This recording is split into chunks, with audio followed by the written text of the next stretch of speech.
नमस्कार. तर आज आपण बनवणार आहोत 1 किलो भाजणीची चकली. तर त्यासाठी मी इथं अर्धा किलो तांदूळ घेतलेले आहेत. मी राशनचेच तांदूळ घेतलेले आहेत. 2 वाट्या तांदूळ घेतलेले आहेत. एका वाटीमध्ये 250 ग्रॅम वजनानं तांदूळ बसतात. तर मी इथं अर्धा किलो तांदूळ घेतलेले आहेत. 2 वाटी तांदूळाला मी इथं 1 वाटी चणा डाळ घेतलेली आहे. म्हणजेच इथं 250 ग्रॅम चणा डाळ घेतलेली आहे. चणा डाळीच्या अर्धी मी मुगाची डाळ घेतलेली आहे. हे 125 ग्रॅम घेतलेली आहे मुगाची डाळ. मुगाच्या डाळीचा अर्धे आपल्याला साबुदाणा घ्यायचा आहे. म्हणजेच 50 ग्रॅम साबुदाणा घेतलेला आहे. साबुदाणा एवढीच आपण उडदाची डाळ घ्यायची आहे. तर इथं 50 ग्रॅम उडदाची डाळ घेतलेली आहे. 50 ग्रॅम आपले पोहे घेतलेले आहेत. जे आपण कांदा पोहे करतो तेच पोहे घेतलेले आहेत मी. तर इथं मी 2 चमचे धने घेतलेले आहेत. ते वजनानं 10 ग्रॅम धने आहेत. त्याच्या अर्धे मी जिरे घेतलेले आहेत. 5 ग्रॅम जिरे घेतलेले आहेत. आणि छोट्या चमच्यानं 1 चमचा ओवा घेतलेला आहे मी. तर हे सगळे धान्य मी या धान्यावर डाळीवर धूळ राहते, पावडर राहते, त्यामुळे मी कॉटनचा ओला कपडा करून हे स्वच्छ पुसून घेतलेले आहेत. किंवा तुम्ही धुवून सावलीमध्ये सुकवून सुद्धा घेऊ शकता. तांदूळसुद्धा मी व्यवस्थित 2 ते 3 वेळेस कॉटनच्या कपड्याने थोडासा ओलसर कपडा करून मी स्वच्छ पुसून घेतलेले आहेत. डाळीसुद्धा व्यवस्थित मी पुसून घेतलेले आहेत. तर आता आपल्याला हे भाजून घ्यायचं आहे. वेगवेगळं भाजायचं आहे आपल्याला, एकत्र भाजायचं नाही आहे. इथं मी एक जडबुडाचा पॅन घेतलेला आहे. आपल्याला जडबुडाची कढई किंवा पॅन घ्यायचा आहे. आता त्यामध्ये आपल्याला आता सुरुवातीला तांदूळ भाजून घ्यायचे आहेत.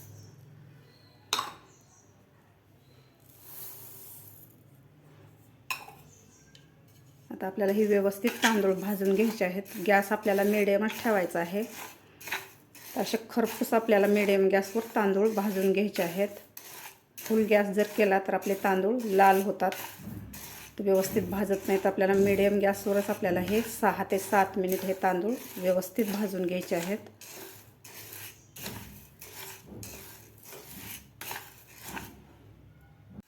मस्त आपले तांदूळ भाजलेले आहेत. थोडासा सोनेरी कलर आलेला आहे, असा तांबूस कलर आलेला आहे, जास्त लाल झालेले नाहीत. असे मस्त एकसारखे तांदूळ असे सगळे भाजलेले आहेत. आपल्याला सतत याला हलवत राहायचं आहे, म्हणजे एकसारखे सर्व तांदूळ भाजले जातात. असे मस्त आपले तांदूळ भाजलेले आहेत. तर आता आपण एका ताटामध्ये काढून घेऊया. मी एका ताटामध्ये कॉटनचा कपडा घातलेला आहे. त्या कपड्यावर आपल्याला हे तांदूळ काढून घ्यायचे आहेत. तांदूळ आपण काढून घेतलेले आहेत. त्याच पॅनमध्ये आपल्याला आता हे डाळसुद्धा भाजून घ्यायची आहे. डाळसुद्धा अशी आपल्याला खरपूस अशी भाजून घ्यायची आहे. गॅस मिडियमच ठेवायचा आहे आपल्याला, म्हणजे मग व्यवस्थित डाळ आपली भाजल्या जाते. डाळीला सुद्धा आपल्या 4 ते 5 मिनिट लागतात मिडियम गॅसवर भाजायला. एकसारखं याला हलवत राहायचं आहे, म्हणजे मग व्यवस्थित सगळी डाळ सारखी भाजल्या जाते. डाळसुद्धा आपली व्यवस्थित भाजलेली आहे. असे थोडे थोडे किंचित त्याला डाग पडलेले आहेत डाळीला. जास्त पण लाल करायची नाही आपल्याला. तर एकूण मला 4 मिनिट लागलेले आहे मिडियम गॅसवर डाळ भाजायला. व्यवस्थित आपली डाळ भाजलेली आहे. हे सुद्धा आपण तांदूळ काढलेल्या ताटातच आपल्याला डाळ काढून घ्यायची आहे. आता आपल्याला मुगाची डाळ भाजून घ्यायची आहे.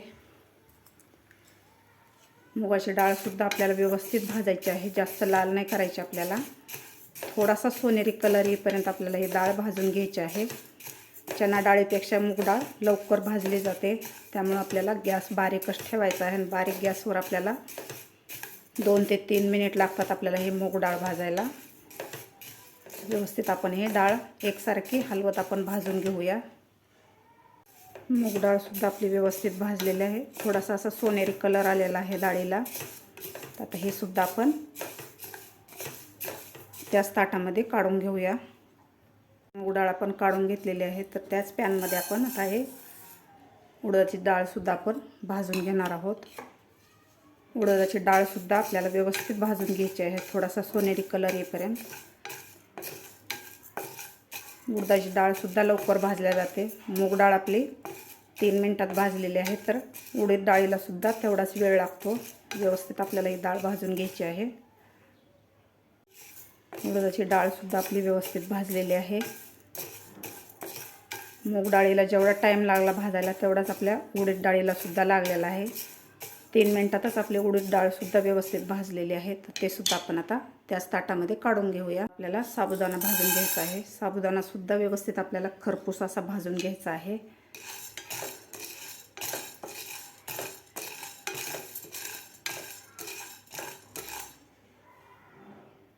साबुदाणासुद्धा आपला 2 ते 3 मिनिटात व्यवस्थित भाजलेला आहे.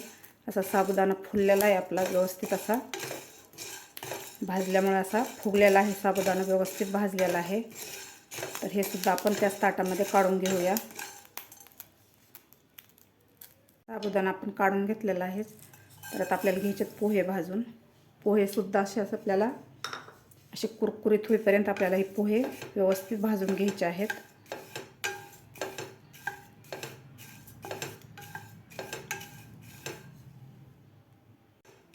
2 ते 3 मिनिटात आपले पोहेसुद्धा व्यवस्थित भाजलेले आहेत. असे कुरकुरीत झालेले आहेत पोहे, तुम्ही बघू शकता किंवा आवाज ऐकू शकता. असे कुरकुरीत होईपर्यंत आपल्याला पोहे व्यवस्थित भाजून घ्यायचे आहेत. तर हे सुद्धा आता आपण त्याच ताटामध्ये काढून घेऊया. आता आपल्याला हे धने भाजून घ्यायचे आहेत. आपल्याला जास्त पण भाजायचे नाहीत. आपल्याला 1 ते 2 मिनिट हे धने थोडेसे असे गरम करून घ्यायचे आहेत. जास्त पण आपल्याला भाजायचे नाहीत धने. पॅन आपला गरम आहे त्यामुळे 1 मिनिटातच आपले धने भाजले जातात. अगदी 1च मिनिटात आपले धने व्यवस्थित भाजलेले आहेत. तुम्ही आवाजसुद्धा ऐकू शकता. तर हे सुद्धा आपण त्याच ताटामध्ये काढून घेऊया. आता आपण जिरेसुद्धा 1 मिनिटभर आपल्याला भाजून घ्यायचे आहेत. अगदी 1 मिनिटभरच आपल्याला टाकल्या लगेच असा आवाज येतो भाजल्याला. 1 मिनिटातच आपल्याला हे जिरे काढून घ्यायचे आहेत. तर जिरेसुद्धा व्यवस्थित भाजलेत लगेचच. तर हे सुद्धा आता आपण काढून घेऊया. तुम्ही बघू शकता आपले 1 किलो भाजणी तयार झालेली आहे. भाजून 1 किलोचं प्रमाण आपलं. तर यामध्येच आता आपल्याला ओवासुद्धा घालायचा आहे, कारण हे आपण जे भाजणी करून घेतलेले आहे गरम आहे त्यामध्ये ओवा घालायचा आहे आपल्याला. आता आपल्याला हे व्यवस्थित थंड करून घ्यायचं आहे. मगच आपल्याला हे दळून गिरणीतून आणायचं आहे किंवा तुम्ही घरी मिक्सरमध्ये सुद्धा बारीक दळू शकता. व्यवस्थित आपल्याला हे 1 तासभरासाठी व्यवस्थित हे भाजणी थंड करून घ्यायचे आहे. मगच आपल्याला हे दळून आणायचे आहे.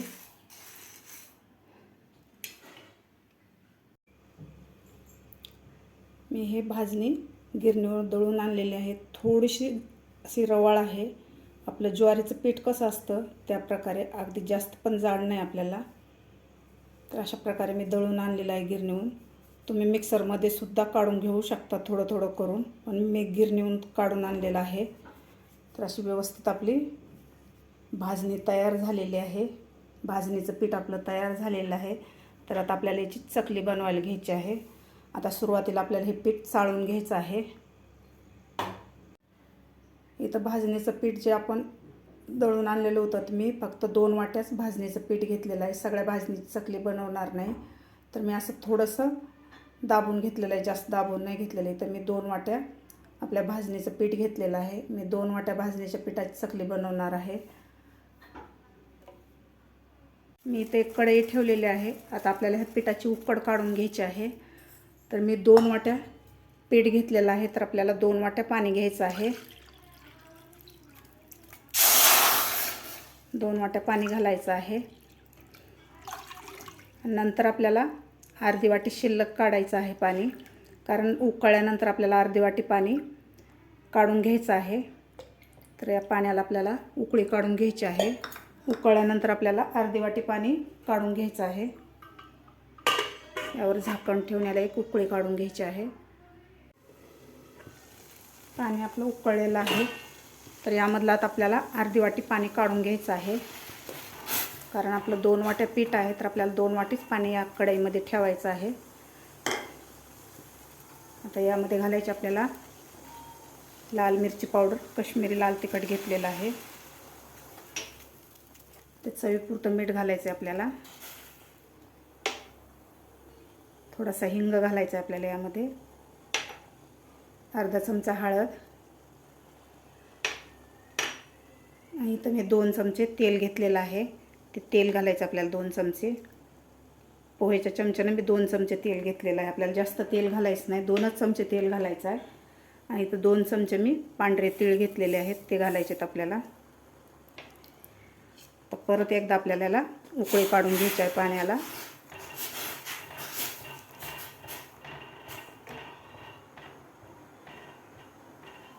उकळी आलेली आहे पाण्याला. आता यामध्ये घालायचं आहे आपल्याला आता हे भाजणीचं पीठ. 1 वाटी घातलेलं आहे. आता ही दुसरी वाटी आपल्याला घालायचं आहे. गॅस आपल्याला एकदम बारीक करायचा आहे. आता याला व्यवस्थित आपल्याला हलवून घ्यायचं आहे.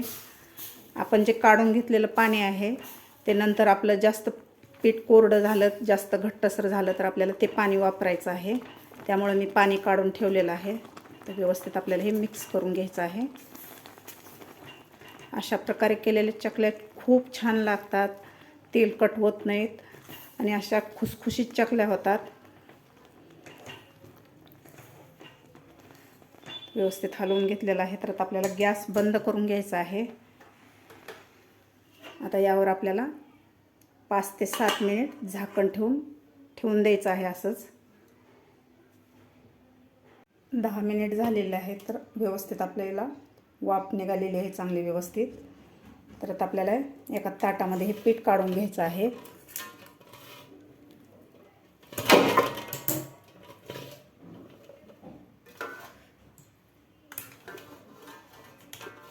व्यवस्थित आपल्याला हे पीठ काढून घ्यायचं आहे. मी सगळं पीठ या ताटामध्ये काढून घेतलेलं आहे. तर थोडंसं गरम आहे. आता आपल्याला व्यवस्थित हे थोडंसं थंड होऊ देऊन हे व्यवस्थित असं मळून घ्यायचं आहे पीठ.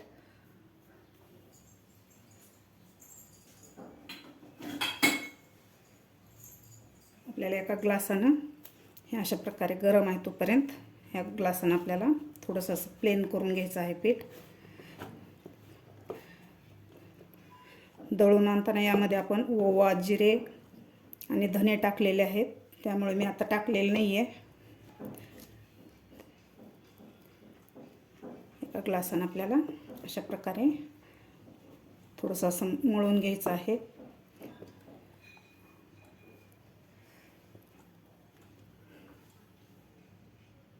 मी व्यवस्थित हे पेलेलं असं थोडंसं असं मळून घेतलेलं आहे पीठ. थोडंसं थंड झालेलं आहे. तर आता आपण हातानं मळून घेऊया हे पीठ. आता व्यवस्थित आपल्याला हे मळून घ्यायचं आहे पीठ.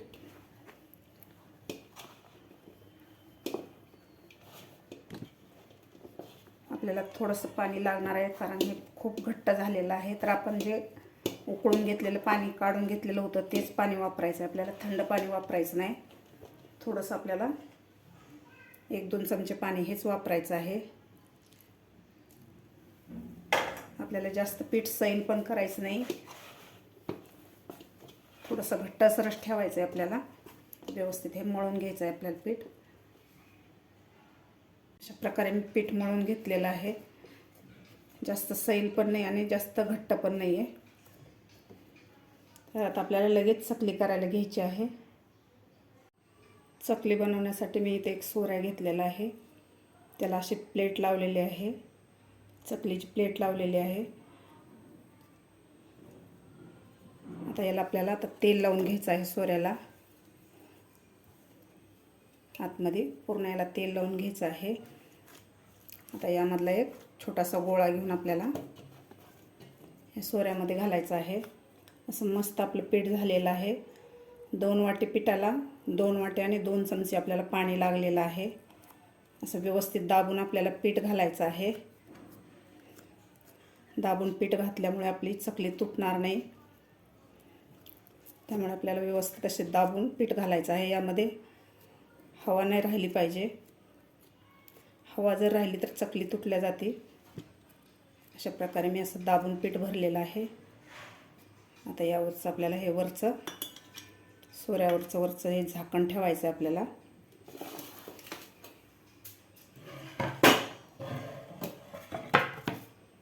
मी इथे एक टिश्यू पेपर घेतलेला आहे. आता यावर आपल्याला आता चकली पाडून घ्यायची आहे.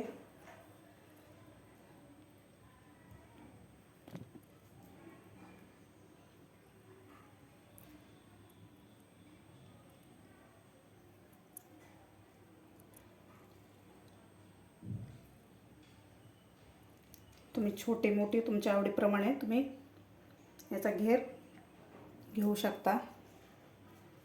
अशी मस्त आपली चकली झालेली आहे.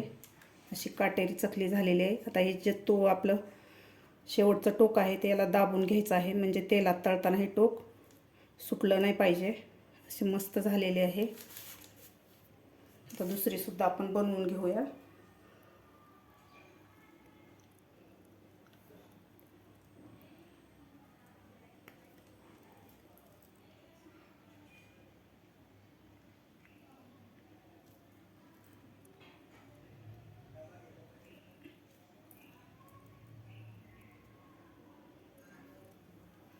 अशा प्रकारे हे सुद्धा टोक आपल्याला असं थोडंसं इथं प्रेस करून घ्यायचं आहे आणि आतमधलं सुद्धा टोक आपल्याला थोडंसं असं दाबून घ्यायचं आहे. तर अशा प्रकारेच आपल्याला बाकीच्या सुद्धा चकल्या बनवून घ्यायच्या आहेत. इथं मी 5 चकल्या बनवून घेतलेल्या आहेत. तर आता आपलं तेलसुद्धा गरम झालेलं आहे. तर हे आपल्याला अगोदर तळून घ्यायचे आहेत, नंतर बाकीचे आपल्याला बनवून तळायचे आहेत. तेलसुद्धा आपलं व्यवस्थित गरम झालेलं आहे. एकदम आपल्याला कडकडीत तेल गरम करायचं नाही. आता आपण छोटासा गोळा टाकून बघूया.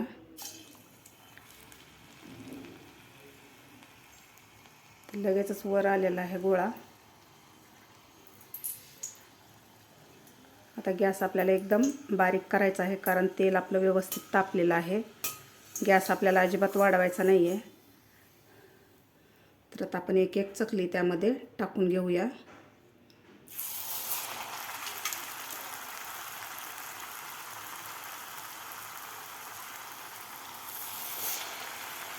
टाकल्या टाकल्या आपल्याला लगेचच याला हलवायचं नाही आहे.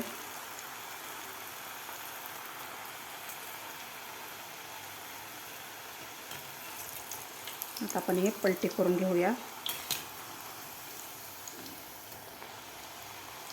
आपल्याला गॅस एकदम बारीक ठेवायचा आहे. तेल व्यवस्थित आपलं पाहिजे तसं आपल्याला गरम झालेलं आहे तेल. त्याच्यापेक्षा जास्त आपल्याला तेल गरम करायचं नाही आहे. थोडासा गोल्डन कलर झाल्यानंतरच आपल्याला चकली काढायची. जास्त पण लाल नाही करायची, कारण ते बाहेर काढल्यानंतर सुद्धा त्याची प्रोसेस चालू राहते. त्यामुळे बाहेर काढल्यानंतर सुद्धा त्याला आणखीन डार्क कलर येतो. असा मस्त कलर आलेला आहे आपल्या चकलीला. अजिबात तुटलेली नाही किंवा तेलात विरघळलेली नाही चकली. तुम्ही बघू शकता अशी मस्त आपली चकली तयार झालेली आहे. मस्त तळलेल्या आहेत चकल्या आपल्या. आता हे काढून घेऊया. बाकीच्या सुद्धा राहिलेल्या आपल्याला अशा प्रकारे तळून घ्यायच्या आहेत.